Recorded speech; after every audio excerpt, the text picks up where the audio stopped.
Le peuple est sans frein. Heureux s'il observe la loi. Je le lis encore. Quand il n'y a pas de révélation. On dit quand il n'y a pas de révélation. Le peuple est sans frein. Le peuple est sans frein. Heureux s'il observe la loi. Amen. Amen. Que Dieu nous bénisse. Bien aimé. La Bible ici, Dieu est en train de nous dire, s'il n'y a pas de révélation, je ne suis pas contre de la prophétie. Amen. Mais je suis contre la fausse prophétie et les fausses révélations. Amen. Aujourd'hui, on constate que il y a des chrétiens de prophétie. Il y a des chrétiens de révélation. Il y a des chrétiens qui vont à l'église à cause de la prophétie. On voit qu'il y a des chrétiens qui vont à l'église à cause de la révélation. Amen.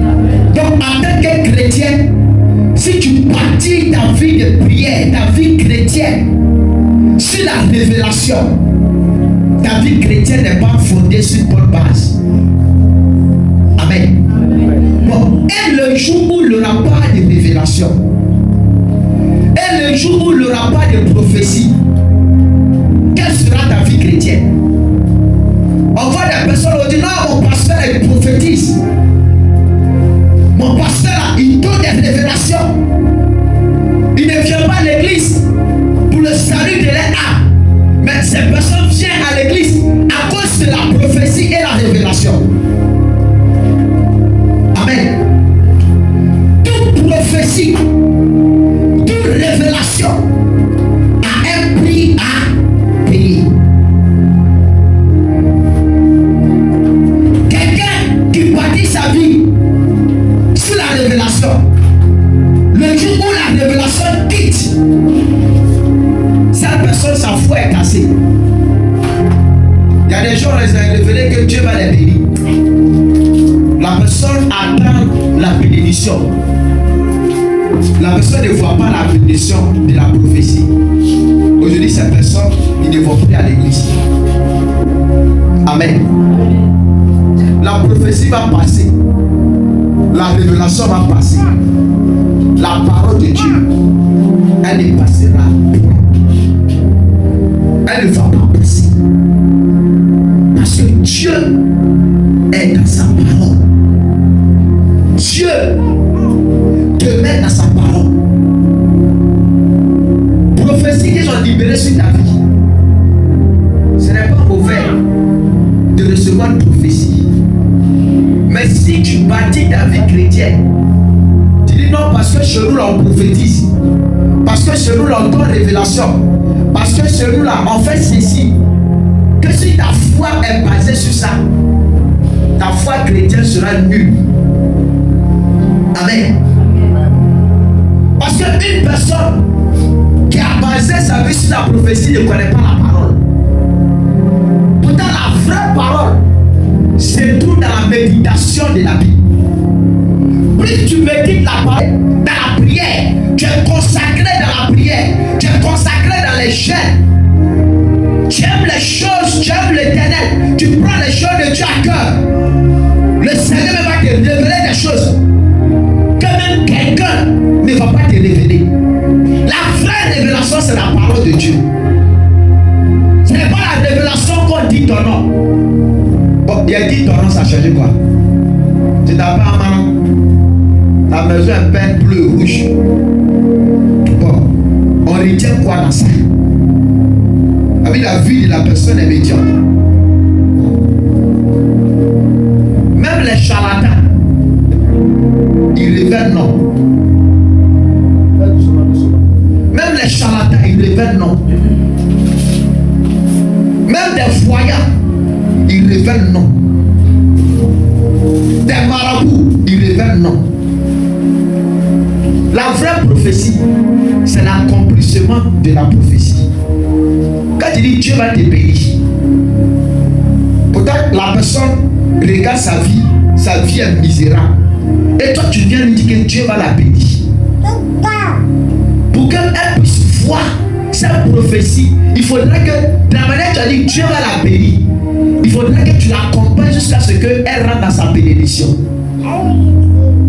Et quand elle voit que sa vie a changé, vraiment l'homme de Dieu avait relâché une parole sur ma vie.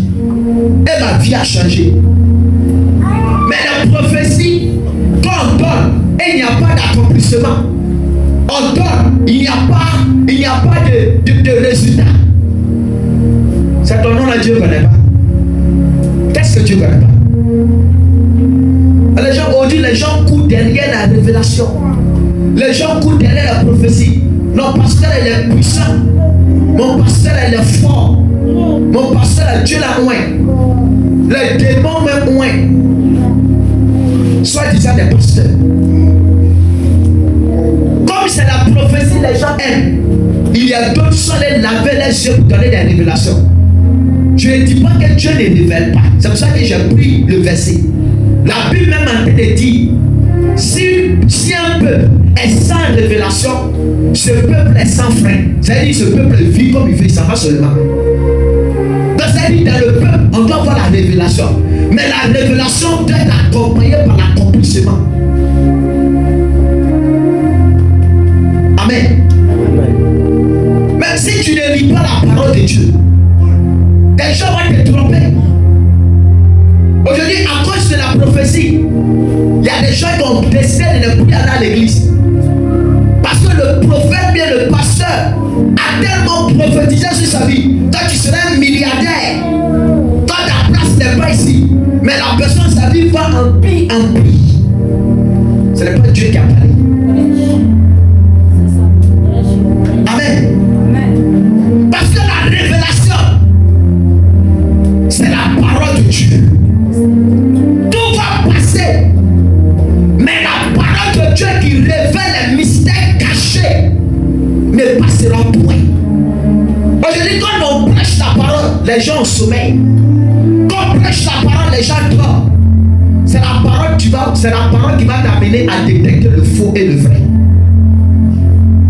Quelqu'un qui est dans la parole, quelqu'un qui regarde, qui lit la Bible, quelqu'un vient te dire Dieu va te bénir. Moi, je sais que Dieu va me bénir.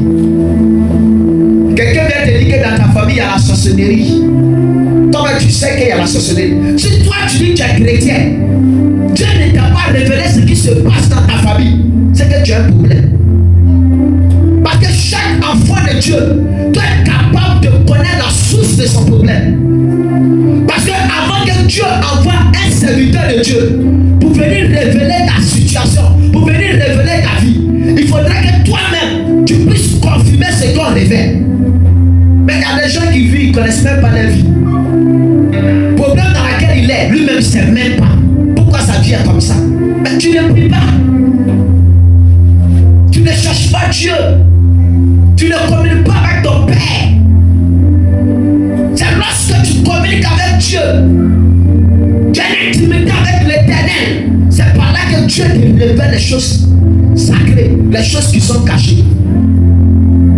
Donc ce matin, je vais t'amener à ne pas fonder ta vie chrétienne sur la révélation. Amen. Écoute ce verset. 1 Jean 4, verset 1. On va lire ce verset, vous allez voir. Vous savez qu'il y a plusieurs types de révélations. Dieu va te bénir. 1 Jean 4, verset 1. Oui, vas-y. La parole de Dieu avec respect. Toujours. Mais attention. On dit quoi? Mais attention. Mes chers amis. Ne vous fiez pas à n'importe quel esprit. Ne vous fiez pas à n'importe quoi. Quel esprit? Mettez les esprits à l'épreuve. Mettez les esprits à l'épreuve. Pour voir s'ils viennent de Dieu. Pour voir s'ils viennent de Dieu. Car bien des prophètes de mensonges se sont répandus à travers le monde. Voici comment savoir s'il s'agit de l'esprit de Dieu. Tout esprit qui reconnaît que c'est pleinement humain que Jésus est venu vient de Dieu. Amen. Tout esprit, au contraire, qui ne reconnaît pas que Jésus-là ne vient pas de Dieu. Amen. C'est là l'esprit de l'Antichrist. Amen. C'est bon. Lis le 4. sur le 1. 1 Jean 4, verset 1, le 1 seulement. Oui, c'est ça. Lis. Mais attention, mes chers amis, ne vous fiez pas à n'importe quel esprit. On dit ne vous fiez pas à n'importe quel esprit. Mettez les esprits à l'épreuve. Mettez les esprits à l'épreuve. Pour voir s'ils viennent de Dieu. Pour voir s'ils viennent de Dieu. Car bien des prophètes, de mensonges sont répandus à travers le monde. Amen. C'est bon. Amen. On dit ne vous confiez pas à tout esprit. Il y a des gens qui ont un lien de famille. L'esprit de famille les domine quand les esprits de famille donnent révélation. Amen. L'esprit de combien il donne révélation. Les esprits des eaux, ils donnent révélation. Le bidon, il donne la révélation. Mais quelqu'un qui bâtit sa vie sur révélation, comment tu veux que sa vie devienne? Le jour que la révélation se casse, la vie de ce dernier aussi est cassée. Ce n'est pas digne d'un chrétien. Ce qui fait la force d'un chrétien, et ce qui moi ça me fait maintenant, souvent on voit des personnes dire il y a un esprit de mort sur toi. Donc toi tu ne pries pas quand c'est quelqu'un qui a te dire esprit de mort sur toi. C'est malheureux. C'est parce que tu prends ta vie là, je m'en fous. Ta vie ne te dit rien. Ta vie ne te concerne pas. Parce que si tu pries, Dieu même va te révéler ce qui se passe. La Bible dit quoi? Invoquez-moi, je vous répondrai. Et je vous annoncerai des grandes choses. Il dit les choses cachées que tu ne connais pas. Lui, l'Éternel, il va te montrer. Mais tu passes combien de temps dans la présence de Dieu? Tu es assis. Ta vie n'avance pas. Les choses tournent à rond. Tu dis non, c'est preuve de Dieu. On sait que Dieu a ses épreuves. Mais il faut te mettre en cause. Il faut chercher le Seigneur. Il faut t'approcher de l'Éternel. Sois véritablement une chrétienne. Ne sois pas des chrétiens de dimanche. Ne sois pas des chrétiens de 50 jours. Sois véritablement chrétien. Il y a des choses, si ce n'est pas l'église, à la maison, ils ne prient pas. Amen. Si ce n'est pas l'église, même à l'église, vous priez, j'en ai des problèmes. C'est que c'est grave pour toi. C'est grave. À l'église, mais quand ils sont seuls à la maison, ils n'ont même pas une vie de prière. Tu ne pries pas. C'est quelqu'un qui avait te dit que toi, ta destinée, là, ils ont vendu ça spirituellement. Mais si tu priais, tu prenais ta vie en cause, le Seigneur va te révéler. Amen. Amen. Aujourd'hui, voilà, quand la Côte d'Ivoire jouait, il y a des gens qui ont prophétisé dans l'église. Et les fidèles, comme ils sont pas intelligents, comme le berger qui les conduit, parce que c'est comme ça. On prend un exemple. Un chauffeur de bus qui est mal formé, qui ne maîtrise pas la conduite, et les passagers qui montent là-dedans. S'il fait un accident, les passagers ne vont pas mourir. Mais qui a la cause? C'est le conducteur, le chauffeur. Mais ceux, peut-être qui prient, Dieu va les faire grâce. Ils ne vont pas être victimes de cet accident. C'est comme ça l'église. Parce qu'il y a des personnes qui viennent à l'église. Moi, mon pasteur, quand il prie, met sa tête en bas, son pied en haut. Il ne sait pas que chacun a sa vie. Chacun sera jugé selon les œuvres que tu fais dans la maison de Dieu. Il y a des gens, non, mon pasteur m'a parlé mal. Après ça, je ne vais pas à l'église. Et c'est pas parce qu'elle ne vient plus. Bon, ton pasteur t'a parlé mal, tu peux quitter l'église. Mais à cause du fait que ton pasteur t'a parlé mal, tu ne vas plus à l'église. Ça, là, c'est pas chrétien. Amen. Parce que lui, c'est de l'église. M'a regardé mal. Donc, pour ça, je ne vais pas à l'église. Ce n'est pas digne d'un chrétien.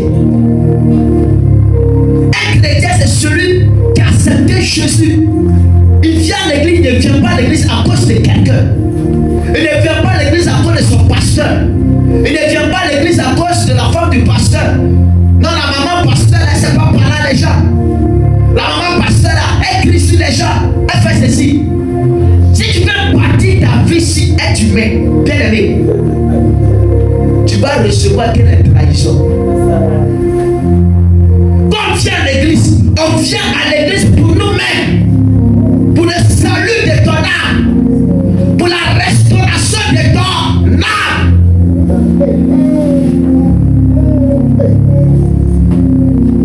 Et maintenant, ces personnes, ces fidèles qui ont crié, oh, Balbal aura 4 étoiles. Ils vont venir encore à l'église. Ils vont faire, bon, ça, on va dire comment? Non. C'est Dieu qui avait parlé, mais Dieu peut te montrer quelque chose. Et Dieu peut t'amener, toi serviteur, mais toi la servante, à prier pour ces choses. Dieu peut montrer un songe. Ça ne veut pas dire que le songe que tu as vu, il faut forcément dire à la personne. Il y a des songes qu'on dit à la personne. Et il y a des choses lorsqu'on voit, on doit prier. Si le Seigneur te convainc d'aller dire à la personne, tu vas maintenant livrer le songe. Mais aujourd'hui, quand tu rêves, tu as vu que ma soeur t'a engagé dans son rêve. Oui, allô? Ma soeur, il a fait un rêve, hein? Ils t'ont engagé dans mon songe. Bon, ça là, c'est pour gagner quoi? Amen. Toi-même, tu as reçu le songe, tu n'as même pas prié pour la personne. C'est lorsque tu pries, après d'avoir prié, que le Seigneur te convainc de dire à la personne. Tu dis à la personne pour que la personne aussi puisse se lever dans la prière.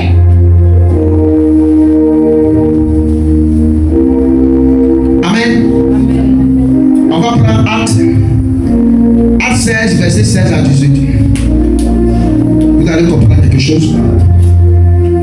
Acte 16, verset 16 à 18. Oui. Et nous quoi là-bas? Acte 16. Une personne prépare, je viens. Une personne prépare 2 Timothée 4, verset 3 à 4. 2 Timothée 3, verset 3 à 4. Oui, vas-y.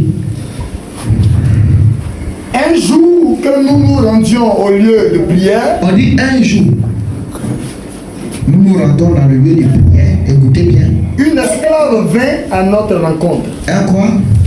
Une esclave Une esclave vint à notre rencontre. Oui. Elle avait en elle un esprit de divination et ses prédictions procuraient de grands revenus à ses maîtres. Elle se mit à nous suivre, Paul et nous, en criant à tue-tête. Ces hommes-là sont des serviteurs de Dieu. Et ces hommes-là sont des serviteurs de Dieu. Très haut. Très haut. Ils viennent vous annoncer comment être sauvés. Je continue. Tu t'es arrêté au verset combien? 18. Oui. Non, je vais maintenant pour le verset 18. Oui, va le verset, t'arrêtes au 18. Elle fit cela plusieurs jours de suite. À la fin, Paul, excédé, se retourna et dit à l'esprit, je t'ordonne, au nom de Jésus-Christ, de sortir de cette femme. À l'instant même, il la quitta. Lorsque les portes... C'est bon? Amen. On peut s'asseoir. La Bible ici en train de nous dire que Paul et Silas annonçaient l'évangile. Il y avait une femme qui était possédée d'un esprit impur. Et cette femme-là prophétisait. Elle dit, Paul et Silas, écoutez-les. Ce sont les serviteurs de Dieu très haut. Écoutez-les. Le message qu'ils annoncent est un vrai message. Mais Paul, qui était rempli de l'Esprit de Dieu, il s'est retourné. Il a menacé l'esprit qui s'exprimait à travers la femme pour donner la prophétie. Parce que ce n'était pas l'Esprit de Dieu. C'était un faux esprit. Mais la prophétie qu'elle donnait n'était pas faux. Parce que Paul et Silas étaient des vrais serviteurs de Dieu. Mais ce n'était pas le moment où elle devait prophétiser. Soit l'esprit qui l'amenait à prophétiser, parce que ce n'était pas un esprit de Dieu. Ce n'était pas l'esprit de Dieu.